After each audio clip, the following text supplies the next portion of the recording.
alerts and all that sort of stuff. How is everybody doing on Locals? How you been? Is everybody good? Beth, are you okay?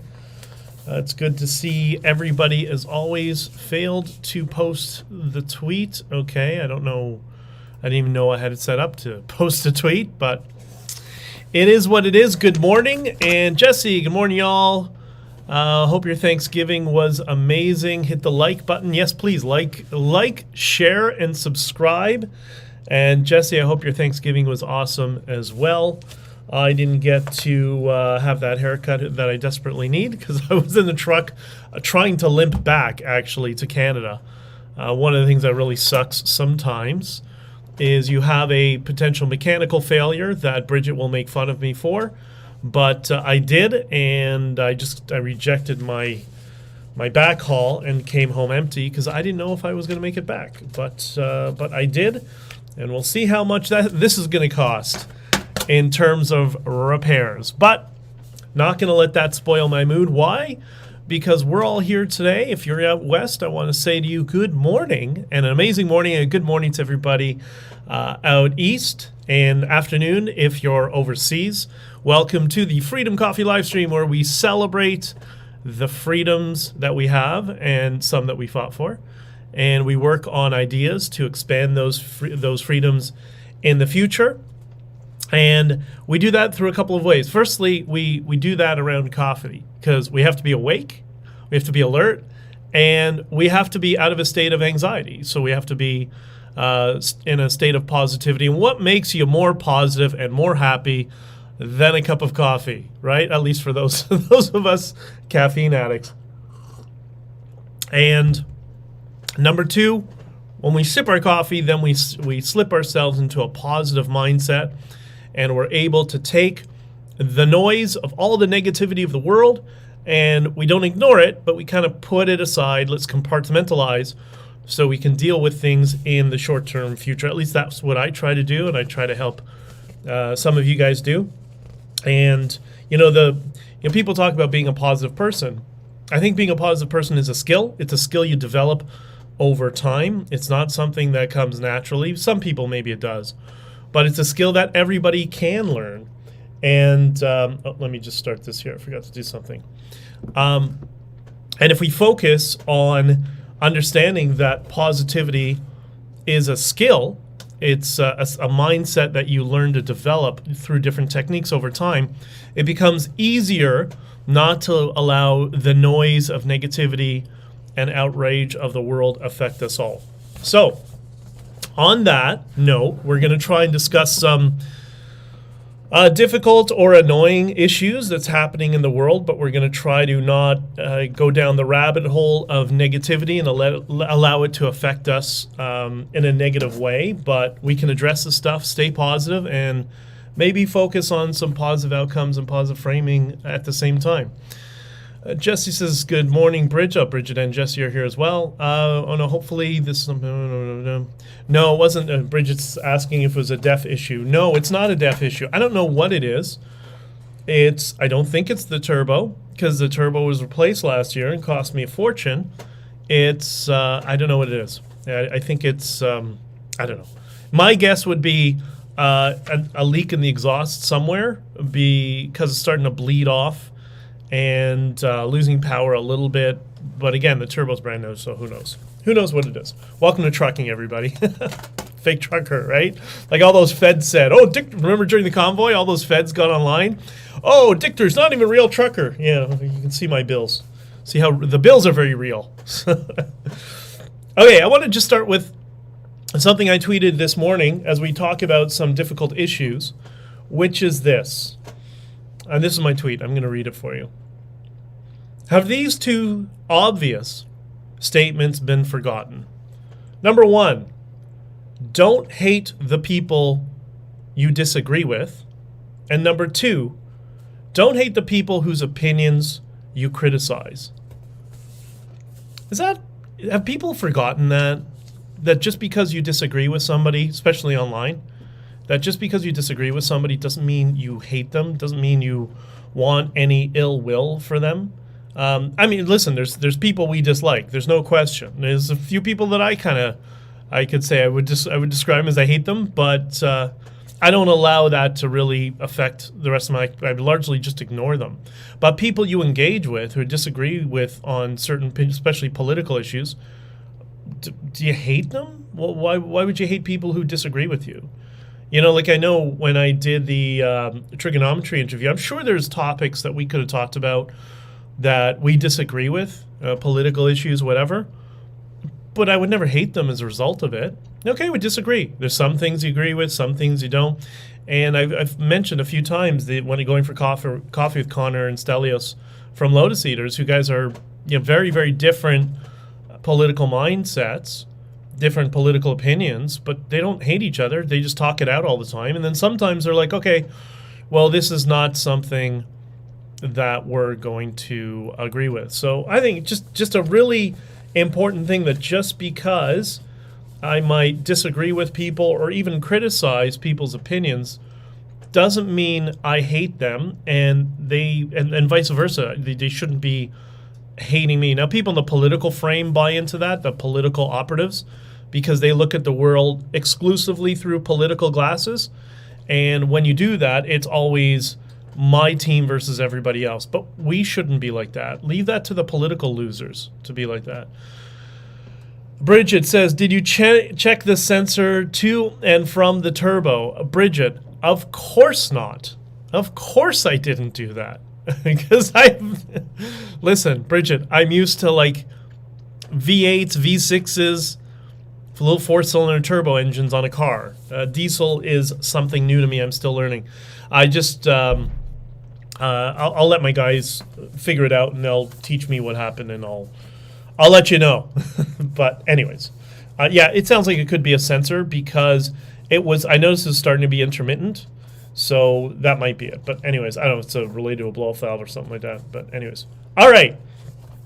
And so first, I wanted to just address something. Somebody came into a Twitter space who was very, very nice and asked me if I left Canada. She was under the impression that I live in Florida or something to that effect. I think she said Florida. And you could tell she was gearing up to tear me a new one. And so she started with, "Where are you living?" And I'm like, "What do you mean? I'm in Canada right now in my truck driving." And she said, "Oh, you're not living in Florida?" I'm like, no, I'm not living in Florida. So more of the rumors that people read about me, you know, he's gay, he's married with kids, he lives in Florida, whatever. And this is what I love what Scott Adams is trying to teach his audience, that nothing you read about a public figure is true. Boy, I can tell you, having been through the ringer a little bit, wow, is that accurate? Because nothing you're reading about anybody is true. Nothing you're reading about anybody related to the convoy, none of it's true. None of it. It's all narrative. That's just the way our system works right now, right? So anyways, okay, so I wasn't gonna get into this much, but she was her perspective was, well, you know, you helped lead this movement of, you know, fighting for freedom in Canada and the truckers and all that sort of stuff, and, you know, opposing government authoritarianism. And she's like, she's getting really fed up with people who just get up and leave. And I get that, but I thought what I want to explain is a little bit of my frame, and tell me what you think, okay? So this is my frame. What I did is I dropped, when I was asked to join, and this was long before I knew Bridget, because nobody told me about Bridget, and when I asked, they just dismissed her and said, oh, she's just a road captain. That's how the political class treated Bridget. But and we all know, as if you read my book, that really the genesis of it came from her online. But so I was called and asked to get involved and, you know, do messaging and all that sort of stuff. And so I dropped everything. I dropped everything in my life. I was working on podcasts and a whole tons of stuff, and I just dropped it. And I came on board. I did the media strategy, figured out a framing for the convoy, a framing that would protect us against the government so we wouldn't take the bait and all that sort of stuff.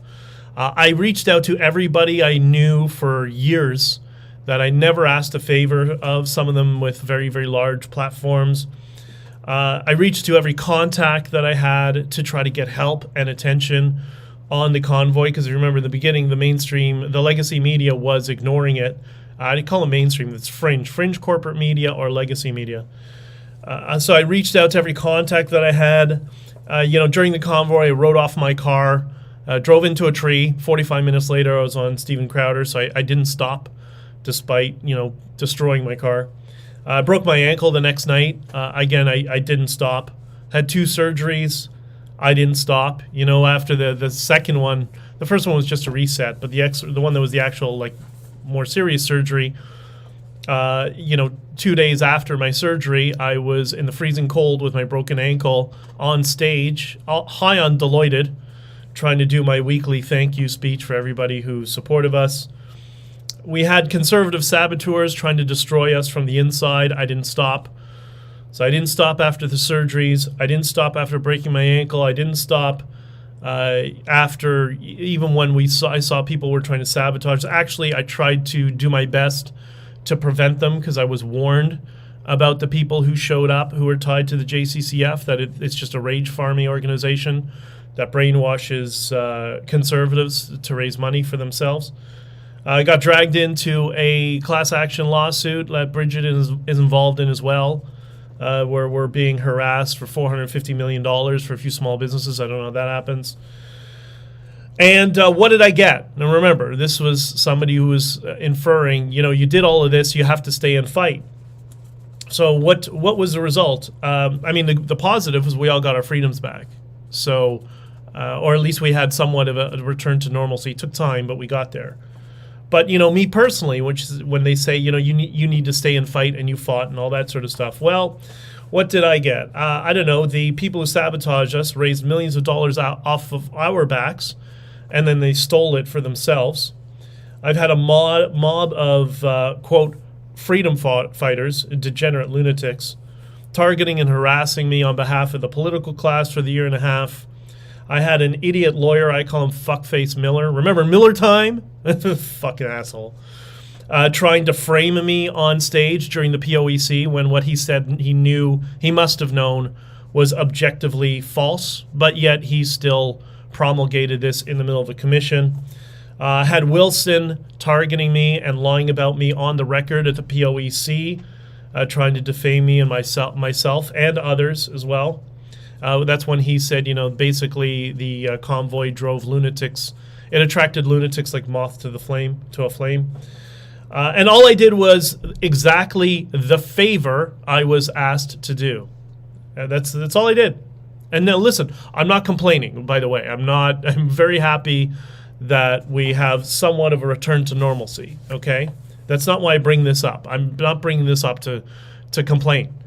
I'm just trying to give you a sense of the frame that I myself and Bridget, some others, have been through since the convoy, from the very people we were trying to help, who asked us for help, coming and stabbing us in the neck, okay? Would you stick around? What would you do?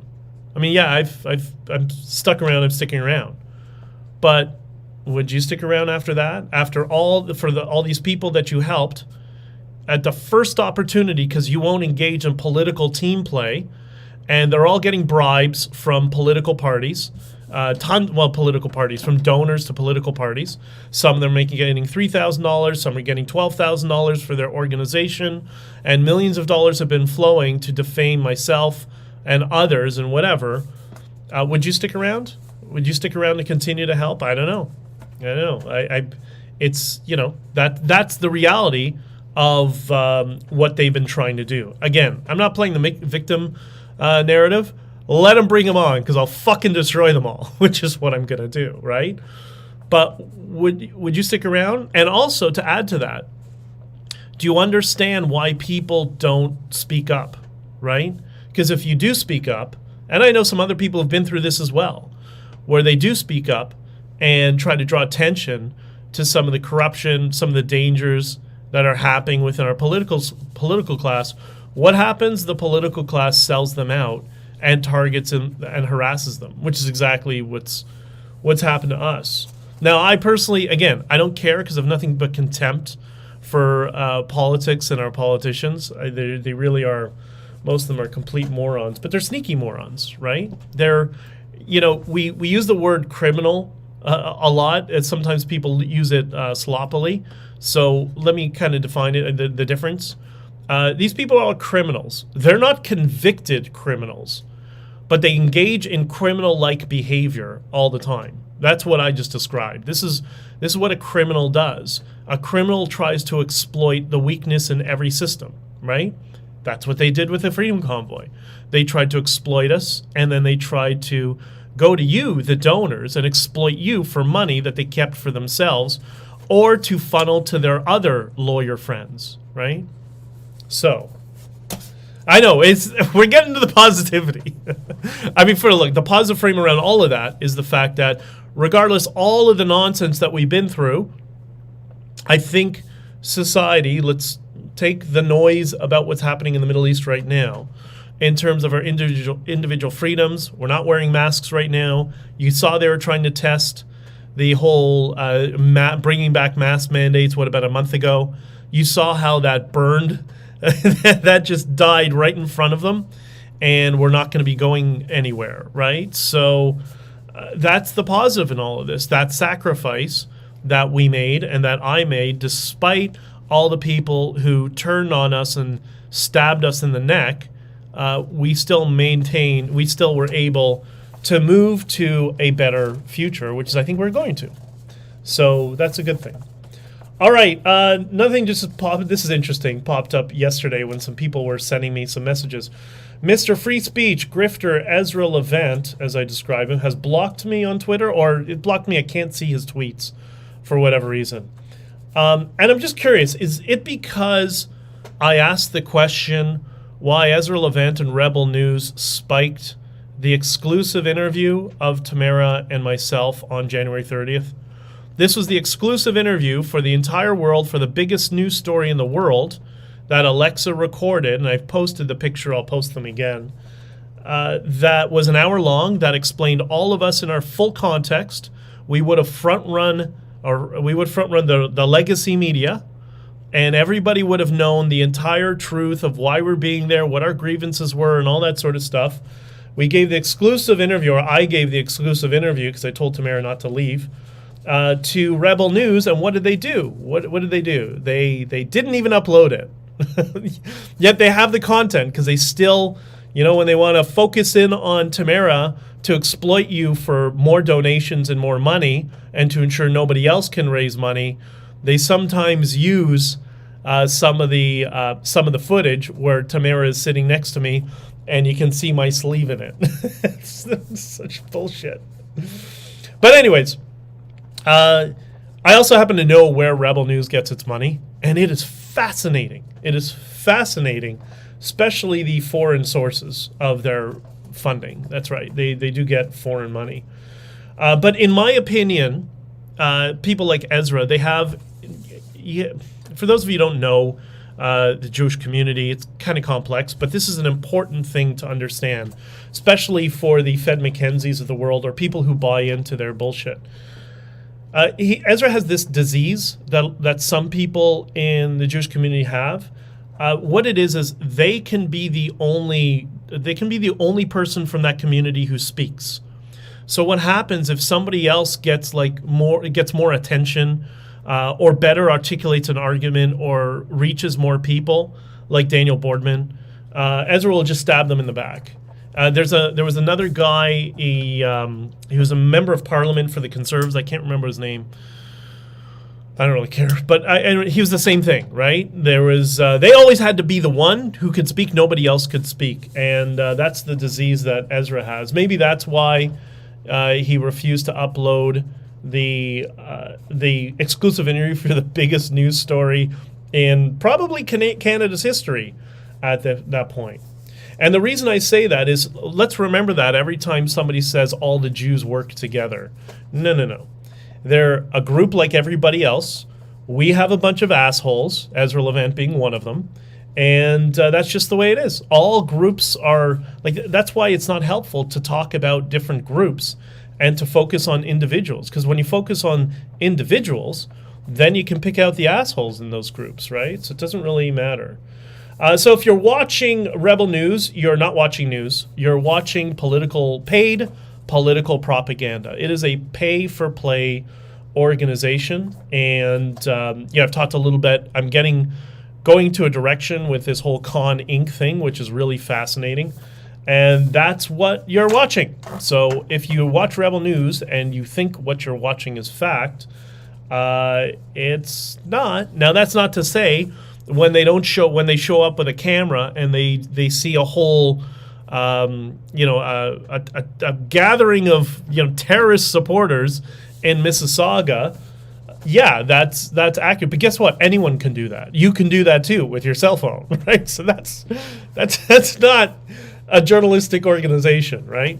But anyways, the positives of all of this is now we live in a world where I and others can help pull the curtain back for all of you so you can see what's behind and how the mechanism of this whole structure works, which is what you're going to learn over the rest of 2023 and 2024. So I hope that helps. I mean, it should.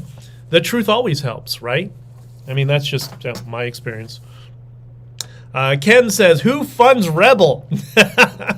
That is a very interesting question, Ken. We're going to talk a lot more about that in the near future. There's lots of places. They don't really, and the best is when they do a grift. Like, I have a question. Remember Rebel News? Did they fight Convoy? They had a domain. Like, they do a domain for every news story, right? It was, help truckers or rebelnews.freedomconvoy.com or something. Where'd all that money go? Right? I didn't receive a penny. Bridget, did you receive any money or representation from Rebel News, Bridget? Because I didn't receive any. Whatever. Jesse, I love Daniel Boardman. He's amazing. Yes, and he's also another person that Ezra threw under the bus, as I've mentioned. But where is the money? Where's all the money that they raised? And now they're going after more money through their proxy, because the Democracy Fund was also created by Ezra Levant. But whatever. Listen, it's my opinion. I could be wrong. But that's been my experience with Ezra. I met him once at a dinner, and he really was a fucking asshole. I gotta be honest. He really was just the biggest asshole I had met in quite some time. So I don't really... Anyways, it's probably the last time I'm going to talk about him, to be entirely honest, because he's just a waste at this point. All right. So, to move on from that, let's start with some of the negativity around what we're seeing in the news and all that sort of stuff. And, it's quite difficult for some people, and it's more difficult for other people to understand and conceptualize why people get angry, the way people talk about it and stuff. And that's why it's important to understand, to remember the first thing I started with, just because you disagree with somebody doesn't mean you hate them. And we have to extend that courtesy to everybody, because sometimes people just don't know. We saw that with COVID. People who followed legacy media, who thought COVID had they thought the cerveza sickness had a death rate that was, let's say, significantly more extreme than what the data showed. Right? And it's not their fault, because they're subjected to just one narrative that is often fabricated, and they don't hear any of the other counter narratives. And by the way, or sometimes the truth, I don't know. And also, there's we got to get away from the bifurcation of there's two sides to every story. No, there's multiple sides to every story, and usually there's one that's the truth, but then a whole bunch of different narratives around that, right? Everyone is saying that Tamara Leach playing in the band was money for Ezra. Of course, because he's using her. Anyways, I know a little bit more about what's going on there, but let's just say she's not the smartest person in the world, but it is what it is. So, in this frame about what's going on in the world right now, I want to start with, first, I'm sorry, the fake news media, the legacy media, has always been fake. It's never been truthful. It's just gotten worse and worse over time. I think 24-hour news has exacerbated that problem, but it wasn't true, right? So I want to start with this first point here, and this is when heads are going to explode. But I'm sorry. There's an expression I love. Facts don't cease to exist because they're ignored. All right. There is no such country as Palestine. Doesn't exist. There was a region called Palestine that was basically run by, well, after the fall of the Ottoman Empire, it was controlled by the British, who maintained the name Palestine that was given to them by the Romans just to piss off the people who had lived there a couple of thousand years ago when the Romans ruled over the region. But in Judaism, if anybody's read, I don't know, the Bible, there's a reason it's called in the book of the Exodus. It's called Israel. There's a reason it's called Israel there, because anyways. This is long before nation states, when the world was run by empires, but you get the idea, and that was the region that it was. So there's no such country as Palestine. So when you see somebody who's saying any sort of news stuff or newsy stuff, Israel versus Palestine, no, that is a complete fake misnomer. And I think it's intentional to confuse people. But what you're seeing is you're seeing Israel versus Iran, and a little coalition of countries that Iran is involved with, one of which being Qatar, and Qatar is the country that launders the money for Iran. So remember that the next time somebody says Shia and Sunni don't get together, don't work together, you see that you're seeing exactly what's happening in Israel right now as a result of it. But basically, in the state of Israel, there are a couple of regions where the refugees were placed when the British left the Middle East, and 850,000 Jews were expelled from the neighboring Arab countries, so they had no choice but to emigrate and go to the modern state of Israel, of which there are many Sephardic Jews living there since the dawn of civilization, or the dawn of Judaism. Sorry, I don't want to give too much historical background, but there's a reason. There's a reason for this. So in Israel, there is a West Bank, Gaza, and the Golan Heights, which are the territories where the refugees are living. And the UN, for some reason, we all love the United Nations because they fuck up everything. The United Nations decided many years ago that, the Palestinian plight, which was promulgated by the Muslim Brotherhood, they would have generational refugee status. How do you have generational refugee status? What the fuck? I don't know. My friend Salman, who came here as a refugee from Iran, does that mean his son or daughter, when he has children, they're going to be refugees too? No, that's not how it works, right?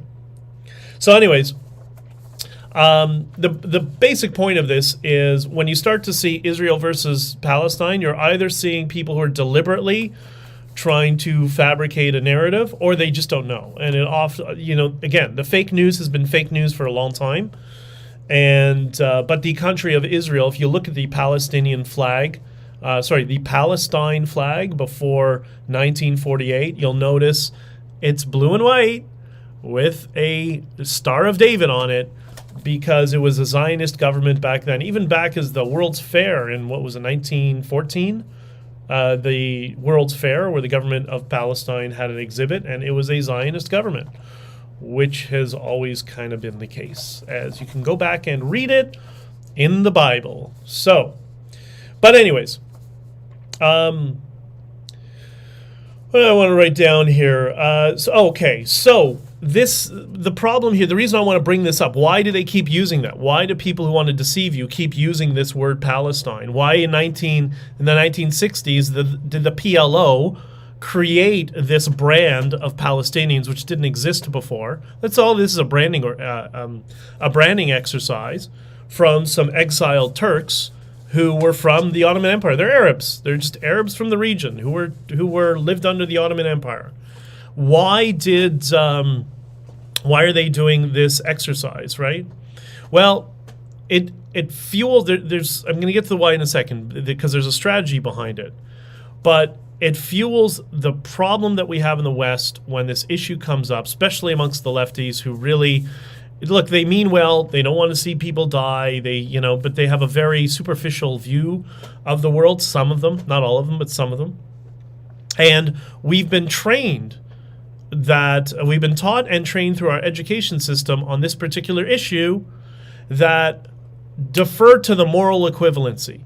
It's all there. We have this abundance of moral equivalency and aboutism with certain topics as we are trained and propagandized through our media. We've been trained to react like this. So this is a form of brainwashing, and it's stimulus. It's trigger words, if you will. I don't mean the modern, lefty woke supremacy as they use trigger words, so they're going to get upset. No, they're actually trigger words, almost like it's like a form of, it's marketing, but it's a form of hypnosis almost, that people are trained to respond to stimulus. Interesting point, Jesse. I'm going to get to it in a second. So, all right. I'm going to give you some examples. So, the recipient, when you hear Israel, you are trained through trigger words that Israel is the trigger word, and is on the lefty side. You respond with, but Palestinians. Right? And that's done through repetition over and over and over. You hear the word, you respond, but Palestinians. That's brainwashing. There are other examples of it. You hear the word gay, and you respond homophobic. Same idea. Same stimulus. The trigger word in that example is gay. And the next thing, you hear the word Islam. Islam is the trigger word for an auto response of Islamophobic, right? You hear the word Trump. Trump is the trigger word. And what do you respond with? Racism. Welcome to brainwashing and the power of persuasion. Now, there are people who are really good at it. I learned a lot about this many years ago, just as when I went knee-deep into marketing and stuff. But this is how we operate as human beings. This is the operating system. This is why there are some people, and I don't buy into this entirely, but I understand where they're going. And I think for different topics, for different people, it's valid. When people say, we don't have free will, this is what their argument is. And again, I'm not saying I agree with that, but I can understand in certain contexts how they come to that conclusion. Because if you can be programmed to hear the word Israel, and every time, not you personally, but people, if you hear the word Israel and your auto response is but Palestinians, that is programming. You are being primed for that. You're being trained like a dog to do that, right? And this you see in there's a video I've posted a few times. Actually, John from Lotus Eaters posted, I retweeted it recently.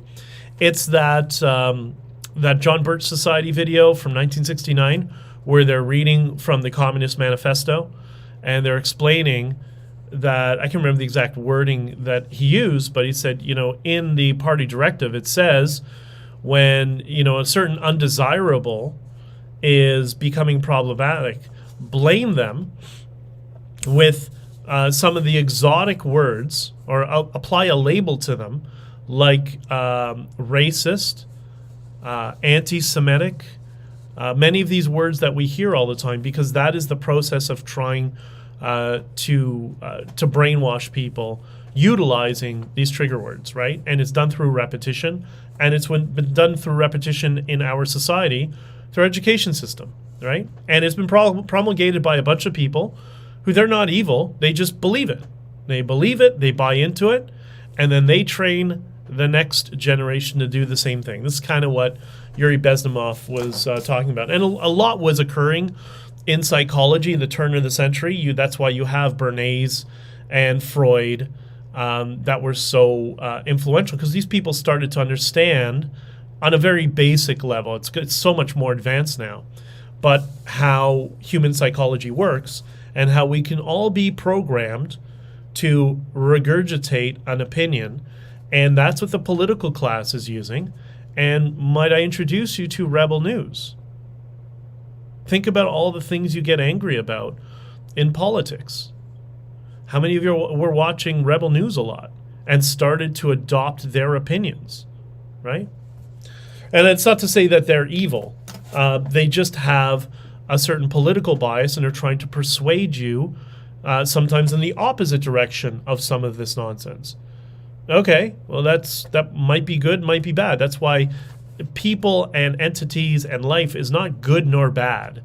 Life is in a gray area. And anybody who tells you that there's two choices, there's very few things in this world where you only have two choices. But when everything gets to be framed in a bifurcated manner, those are not people who have your interest at heart. And that's why it's important to understand what your maybe opposition thinks, what the messaging they're making. That's why I know Justin Trudeau's philosophy inside and out. That's why he was so easy to predict during the Freedom Convoy, right? Because it's all the same rhetoric, because that side of the political aisle is programmed to engage and respond to stimulus. So just a refresher of these, because I had to write them all down. I didn't want to lose track of them, but trigger word is Israel. You respond with "but Palestinians." The trigger word is gay. You people respond with homophobic. Trigger word is Islam. You respond with Islamophobic. The trigger word is Trump, and you respond with racism. That's what's happening to the other side. This is also why the people who maybe are on the other side politically, it's best to have compassion for them, because they probably don't know this is happening to them. They don't know that. They don't understand. They haven't been subjected to another set of ideas, because they're trapped in an echo chamber. And we're not going to be able to get them out of that echo chamber if we do this bifurcated view of the world and start, criticizing all of them and whatever. Okay? All right. So, Con Inc. Remember, Con Inc., or I like to call the Canadian version, Political Convoy. And that statement of the Canadian version is a clue. Egypt is saying that Israel was forewarned about the attacks and did nothing. Thoughts? A lot of people who I know who are very sympathetic to Israel, this one particular person who I quite care about and understands this stuff, she said, to get from Gaza to the Ashkelon, why did it take 5 hours? And this person is not a conspiracy theorist, right? Why did it take 5 hours? It takes 10 minutes by car. It takes 2 hours by bicycle on a bicycle path. So how did that take 5 hours? Now, I don't know. I like to side with Hanlon's law. Never ascribe malice to which to things that can be explained with stupidity. Who knows? Were they giving too much artillery, as some people suspected, to Ukraine, and they dwindled their immediate supply? Maybe. I don't know. That could be. Is it just gross incompetence? Is it because they did something tactically that Israel never expected? Those makeshift paragliders with the little engines? Were they so small that radar couldn't detect them? And I don't know. Who knows, right?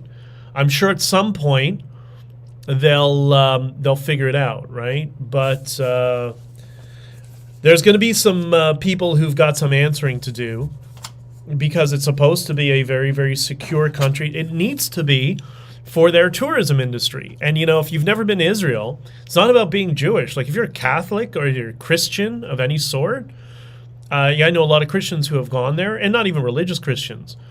But they went there. They went to see kind of the Christian sites, the Roman stuff and whatever. Like, they loved it. And it's Israel's security, a Western nation, that allows you to go there and not have it destroyed like those inbred ISIS motherfuckers were doing all throughout Mesopotamia while they were raping and torturing everybody they could see. Which, by the way, isn't that exactly what they're doing, what they did this weekend, right? It's the same philosophical worldview. And Bridget brings up an excellent point. Trigger word Freedom Corp equals political grift corp. It's awesome. Yeah, it's going to haunt them because we're going to make sure this haunts them. All right. So anyways, let's talk a little bit about Israel, and let's try not to do it in already I'm sure enough people upset when I say when I bring up the factual truth. There's no such country as Palestine. There's a country called Israel that used to be called Palestine under British rule, and when it was handed over to the Israelis, it was renamed back to its original name, Israel, as it says in the Bible. But it's not a recent book, by the way. All right. So the protest, we had, talk about something specific. We had a vigil in Canada. There were vigils all over the place. But in the example I'm going to talk about, it was in Toronto. There were 20,000 people that were pro-Israel that assembled. I don't know are they pro-Israel or are they anti this diversity bullshit that they're just tired of it. And there was a lot of people from the Indian community who've been great. A lot of people from the Iranian community who understand the threats of this sort of extremism. And obviously many people within the Jewish community were there. So that was fine. I didn't go because I was on my way back to Canada. I don't know if I would have gone because I probably would have been as aggravated as I always get with these things. Because you know who was on stage? Who do you think was on stage at the pro-Israel vigil yesterday? Think politicians. This is the problem. That's why you don't bring politicians to those events. The people say, oh, we need to get the politicians on, but no, fuck them. Just get them. Anyways, who was on stage? I'll give you a hint. It wasn't the Waffen SS Nazi. He was not on stage at the vigil for Israel. But you know who was on stage at the vigil for Israel yesterday? The granddaughter of a Nazi who hosted the Waffen SS Nazi, Krista Friedland. She was on stage at the vigil. Now, do you think anyone booed her? Do you think anybody said, get her off the stage now, and showed some strength and leadership? You think anybody who said, get out of here, we don't want you here, Miss Waffen SS Nazi? No, not one person. Which is why that had zero credibility, in my opinion. Sorry, I know that upsets people, but, the problem that we've had, the problem that we have is, and this happened, leading up to World War II, there are certain people who think they can negotiate anything. No, you can't negotiate anything. Sometimes you have to show a little bit of strength and push back. It's just, it's really frustrating. Sometimes you need to show a little bit of force. But it's the cowardice of Westerners that causes the instability of the world. It causes people to slip into this frame of moral equivalency all the time because you're not directly affected. The guerrilla, the drug traffickers and FARC are killing Colombians. Oh, well, there's just two sides to this story. No, morons.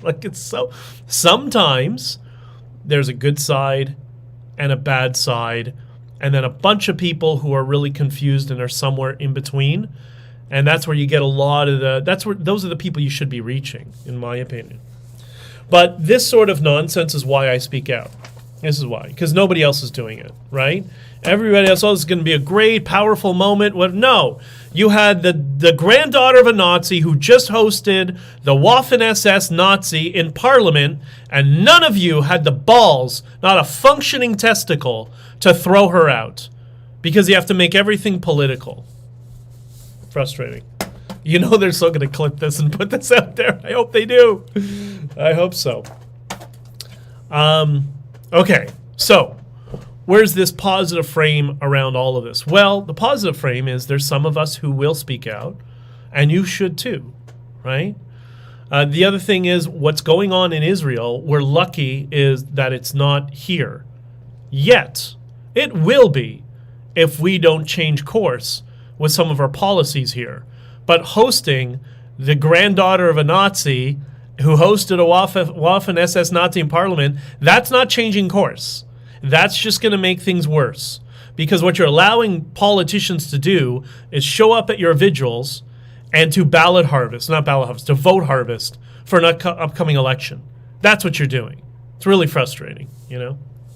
But anyways, so positive frame. We speak up. We have more ability to reach a larger audience with free speech now. Platforms like Twitter/X, and these platforms we're using here today. I'm not saying YouTube because YouTube is probably going to demonetize this. But don't be afraid to speak out. And don't be afraid to talk to people you disagree with. And don't hate on them just because you disagree with. Sometimes people are going to have opinions that you're just never going to agree on. Okay, so that's just a topic you can't talk about, the two of you. Unless you're in the mood to spar with each other, right? But don't let it get to you. You know, there's so much...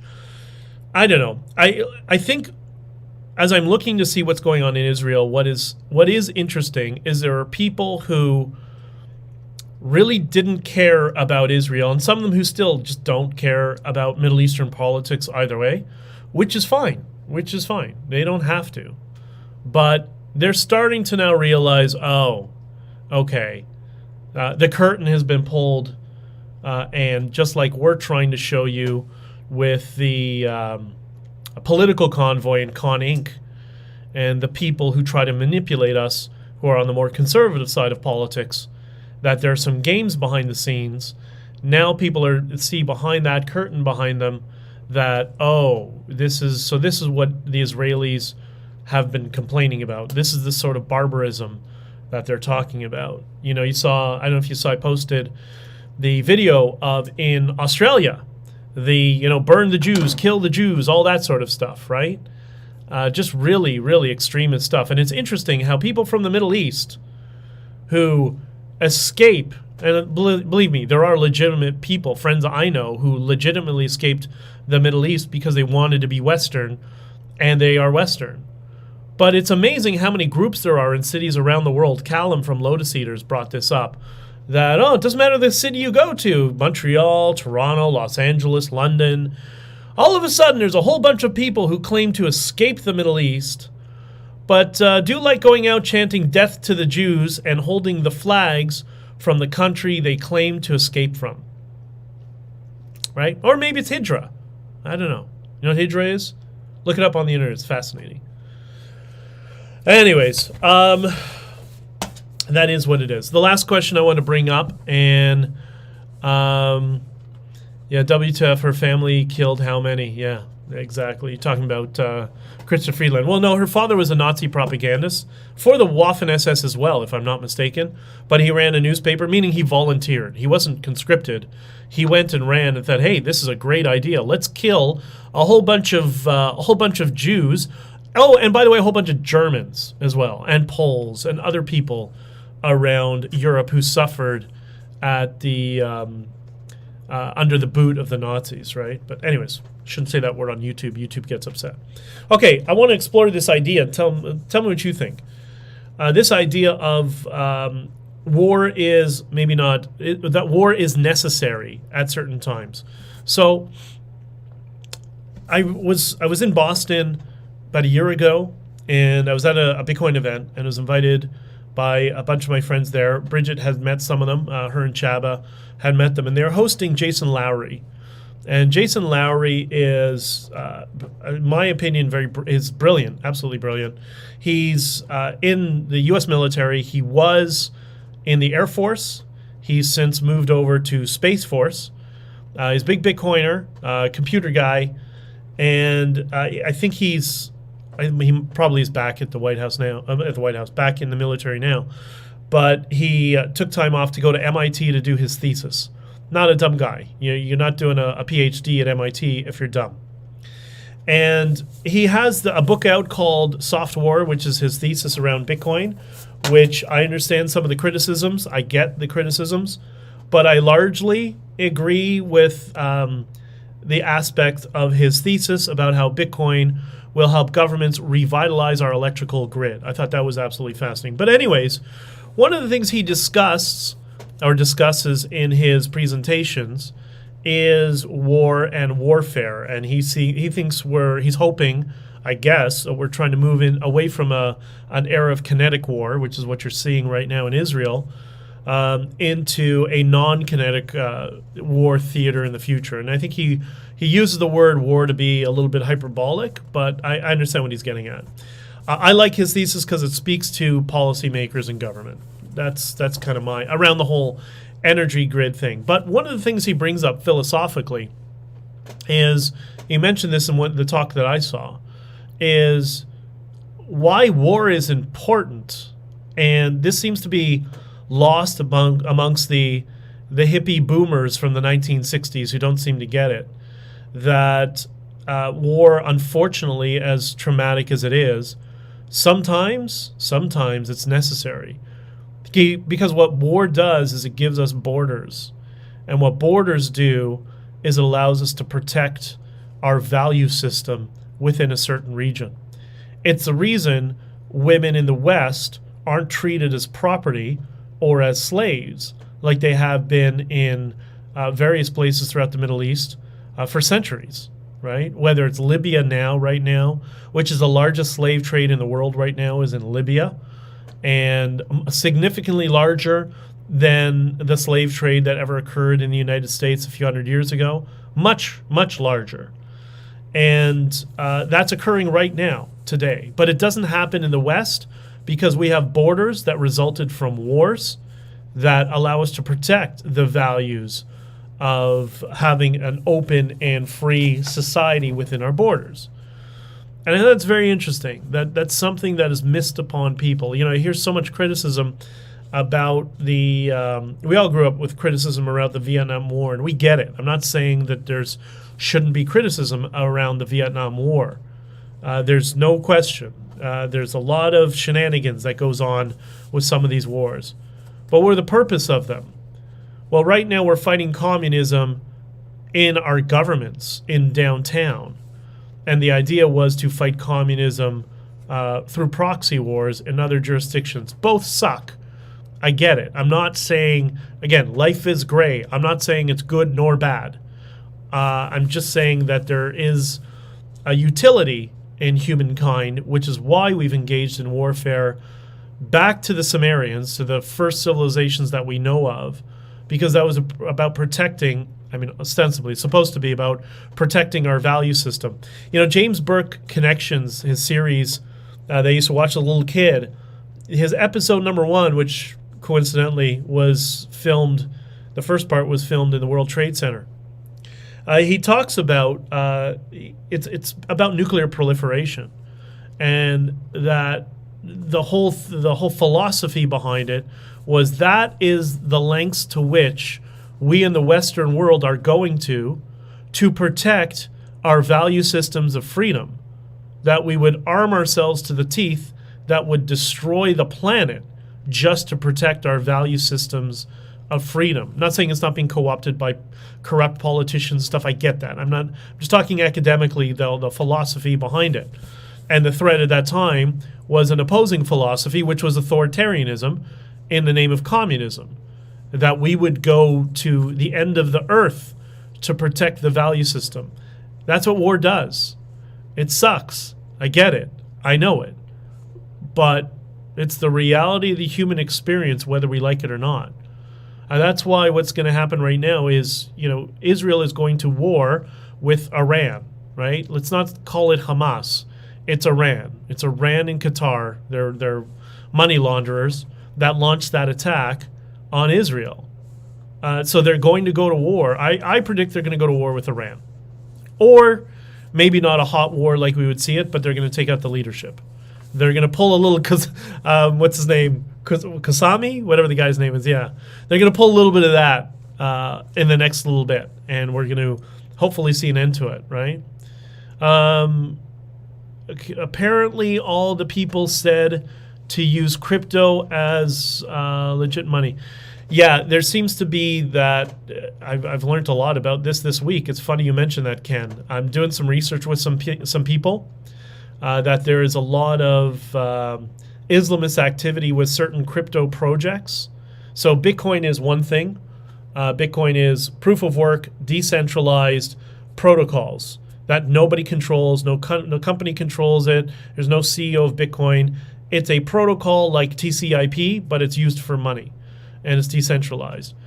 Cryptocurrency, as you hear it, whether it's, Tether, Theta, Solana, Ethereum, whatever, those are centralized protocols, and there's a lot of really, really weird stuff going on with people who have links to jihadism in the crypto project. And I'm going to talk more about that as we get some more definitive information. But yeah, it's crazy. So thank you for bringing that up, Ken. But yeah, that's why it's important to distinguish between Bitcoin and crypto. But yeah, it's been, and look what Sam Bankman-Fried was doing, right? He was laundering money for the Democratic Party. You know, the money was going overseas through SBF and then FTX and back to Democratic candidates in the United States. It's a money laundering scheme, right? So it's not surprising that that's what's happening with certain crypto projects. Obviously, I'm sure not all of them, but definitely some of them. And there's some big famous names who are tied to this as well. But we'll figure it out first, find out what's happening. But anyway, so back to my point, the whole Jason Lowery's thesis that war, unfortunately, is a necessary part of society, and that seems to be what James Burke was stumbled across with his initial series of connections, where he talked about nuclear proliferation. That's what gives us borders. This is why borders are important. That's why porous borders are so dangerous, right? Why do you think you have all these rallies? You know, death to this person, death to the Jews, death to the America, whatever. What do you think that's porous borders? That's what illegal immigration does, right? That's why it's important. Anyways, whatever. Ryan C7 says, I thought you were gay. Guess my gaydar is off. Yes, no, I'm not. I'm not gay. But I used to have a lot of people in the gay community who would come into my old business. I have a lot of gay friends, and I'm pretty libertarian on social issues. And I think also, like, a lot of conservatives just don't understand. It's like they never talked to anybody in the gay community. Those who do, those who have, are like, oh, okay, I kind of get what grievances there were in the past, sort of thing. Dave Rubin, Douglas Murray are good examples of what most gay people are like. What you're seeing now with all the puberty nonsense, whatever, those are all just political activists. That is paid for political activism, usually coming from foreign entities, just to cause chaos here. And they're brainwashing people the same way I explained here with the trigger words and the response. They're brainwashing people into being activists here as well. So, Ryan, I'm sorry to disappoint, brother. What can I tell you? But yeah, no, I'm not. Hey, dude, happy dude, not gay. Yeah, exactly, man. All right, so I think, look, with all of what's going on in the Middle East, don't let it, like, you're going to see a lot of really bad stuff, and the bad stuff hasn't even started. Wait till you see them retaliate. And hopefully that Israel will be as strategic as they tend to be, given the sensitivity of that culture, of what was the rationale behind creating Israel, i.e. the Holocaust. And hopefully that the response will be as measured as possible, and as few innocent people will be killed in the process. Let's hope nobody who's innocent is killed in the process. But it's interesting that something that came on my radar yesterday, I didn't realize this is high. 50% of Gaza are children. Well, so much for genocide. Like, if you're breeding at that rate, where 50% of your kids, of your population are children, that's not genocide. But what do you think they're being taught? What do you think they're being taught? You think they're being taught that be good to your neighbors, be good to, not all Israelis are bad. We all need to get along. We need to build a future for ourselves. Or do you think they're immersed in victimization narrative, and that's why you see all those horrific videos on memory TV of little 6-year-old kids enacting stabbing somebody who is a Jew or Israeli or whatever? So much like I talked about earlier, the brainwashing that goes on our side here, it goes on everywhere, right? So we talked about the brainwashing that happens in the West. When you hear Israel, you respond with "but Palestine." When you hear gay, you respond with homophobic. When you hear Islam, you respond with Islamophobic. And you hear Trump, you respond with racism. That's how people are being programmed. How are those million, because the population of Gaza is 2 million, how are those million children being brainwashed? How do they respond when they hear the word Israel or Jewish or whatever? When they hear the word Jewish, do they respond kill? Is that what they're being taught? So Israel's got to go in, and I'm not advocating for American soldiers or any of that sort of stuff, but they need to go in, they need to take over, and they need to undo the brainwashing of the children in that society, or that's going to be a massive problem in the future, right? Who gets the Bridget says, who gets the money when I buy Bitcoin? Well, it's the person who sells it to you, usually. So on the wholesale level, you have a miner. So they're the person who runs the mining equipment. So they're paying the electrical bill to run the miner, which converts it into Bitcoin. They then sell it to an exchange, and they make a small profit, a small percentage, and then the exchange sells it to you, and they make a small profit or a percentage, and then you get the Bitcoin. Because it's, the raw cost of Bitcoin is electrical power, right? So, because you've got to run the Bitcoin miner in a computer to do so. So that's how it works. Okay, if I don't know, and I know this has not been the most positive, but this has been, well, it's been positive because it's been factual and real. And if you don't get, sucked into the online argument and debate all day long and us versus them sort of narrative, it's just noise off to the side. You engage when you want to, and when you pull back when you want to get back to your life and your family and your kids. And I hope you all had an amazing Thanksgiving and spend time with people who are close to you. I didn't. I was in the truck trying to make it back, but I'm going to try to make up for that today or tomorrow. But anyways. Okay, if there's nothing else, I see Jesse's already gone. Or Jesse, have you gone? I don't know. I hope Rocky is there. If not, say hello to Rocky. I miss you guys. I hope this was helpful. But whatever you do, don't hate the people you disagree with. Don't hate the people you want to criticize. It's okay to have friendly criticism, and when you start to get, it happens to me too, you start to get down, you go down a rabbit hole of an argument, and you start to get angry or annoyed, that just means it's time to turn off and walk away. And come back and regroup, because the arguing will always be there for all of you. So, Jesse, I never leave. Jesse, I love you. You are the best. And I'm looking to, by the way, open up the Discord soon. I talked to Tao about it, and I got to work on a Substack that I'm going to try to get out tonight, and in the near future I'm going to have a Substack where I'm probably going to open up that Discord to bring in some new people to engage, just because I think there's a lot of appetite for a lot of us to come together there in the different rooms. I'll probably maybe streamline some of the rooms as well, but we'll talk about that. I'll talk about that with you in the Discord. Okay, I gotta run. That's it for the day. I hope you're all well, and I will talk to you all